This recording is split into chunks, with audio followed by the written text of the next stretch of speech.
بسم اللہ الرحمن الرحیم۔ حضور صلی اللہ علیہ وسلم کا حلیہ شریف۔ امام الانبیاء حضرت محمد مصطفیٰ صلی اللہ علیہ وسلم کے صحابہ رضی اللہ عنہ نے یوں بیان کیا ہے، آپ صلی اللہ علیہ وسلم کا رنگ گندمی سرخی مائل نور سے بھرا ہوا تھا، آنکھیں نہ بہت بڑی اور نہ بہت چھوٹی، ان میں لال ڈورے پتلیاں ایسی کالی تھی کہ بنا سرما لگائے بھی ایسا معلوم ہوتا تھا کہ سرما لگایا ہوا ہے۔ دانت مبارک ایسے معلوم ہوتے تھے کہ جیسے سفید سچے موتی اور بارش کے اولے، اور ان میں بیچ میں باریک ریکھ۔ ناک مبارک نور سے بھری ہوئی تھی، نہ بہت موٹی اور نہ بہت اونچی اور نہ پھیلی ہوئی، بڑی خوبصورت تھی۔ چہرہ مبارک گول نورانی، منہ مبارک نہ چھوٹا اور نہ بڑا، ہونٹ مبارک نہایت خوبصورت، نہ بہت موٹے اور نہ باریک، رخسار مبارک گوشت سے بھرے ہوئے اور ان میں گلابی ٹپکتی تھی، کان مبارک نہ بڑے نہ چھوٹے، داڑھی مبارک کالی، چند ہی بال سفید تھے اور ایسی بھری تھی کہ تمام سینہ ڈھکا ہوا تھا۔ سینہ اور پیٹ مبارک برابر، سینہ چوڑا، ذرا پیٹ سے ابھرا ہوا تھا۔ جسم مبارک پر بال نہیں تھے، صرف سینے سے ناف تک بالوں کی ایک دھاری تھی۔ سر مبارک بڑا بہت خوبصورت معلوم ہوتا تھا۔ سر کے بال گھنگھرالے، سیاہی اور چمکیلے تھے جو کانوں کی لو تک رہتے تھے۔ گردن مبارک نہایت خوبصورت تھی۔ قد مبارک درمیانہ تھا، نہ بہت لمبا اور نہ بہت چھوٹا، مگر ہزاروں آدمیوں کے مجمع میں آپ ہی اونچے معلوم ہوتے تھے۔ ہاتھ مبارک لمبے اور بہت خوشنما تھے۔ انگلیاں مبارک لمبی نہایت خوبصورت تھی۔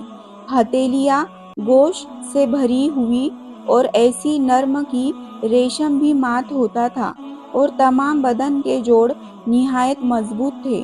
دونوں کندھوں کے درمیان کمر مبارک پر نبوت کی مہر تھی اور اس میں مشک کی خوشبو آتی تھی۔ بغلے مبارک سفید اور خوشبودار تھے۔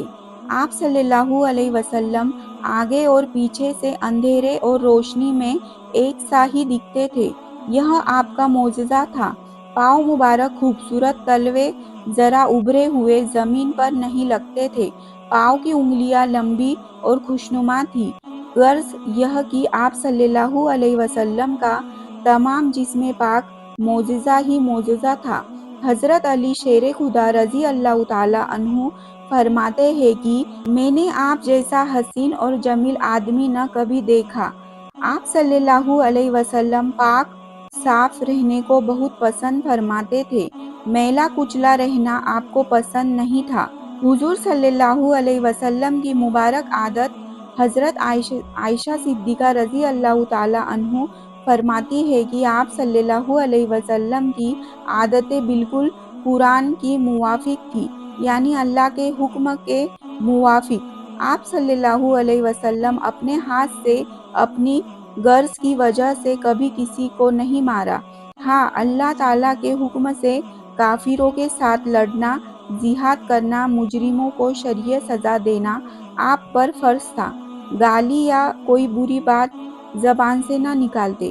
غصے میں دعا کے طور پر اتنا کہتے، تجھ کو کیا ہوا، تیری پیشانی خاک میں ملے، یعنی تو خدا کو سجدہ کرے، برائی کے بدلے برائی نہ کرتے۔ لیکن جب کسی مسلمان سے کوئی بات اللہ کے حکم کے خلاف ہوتی تو آپ اس پر غصہ فرماتے۔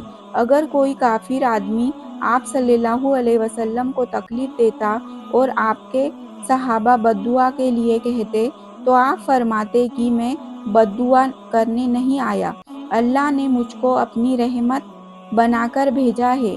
آپ صلی اللہ علیہ وسلم غریب لوگوں کو بہت چاہتے تھے، اگر کوئی دعوت کرتا قبول کر لیتے اور سب کی دلجوئی کرتے۔ شریف اور عزت دار لوگوں کی ان کے رتبے کی موافق عزت کرتے اور اپنے دوستوں سے بڑی محبت رکھتے۔ اگر کوئی بیمار ہوتا اس کی خبر لینے کو جاتے، غمزدوں کو تسلی دیتے، صبر کرنے کے ثواب بتلاتے، تحفے کو قبول فرما لیتے، اور اکثر آپ کی مبارک عادت یہ تھی کہ اس کے بدلے میں زیادہ تحفے دیتے۔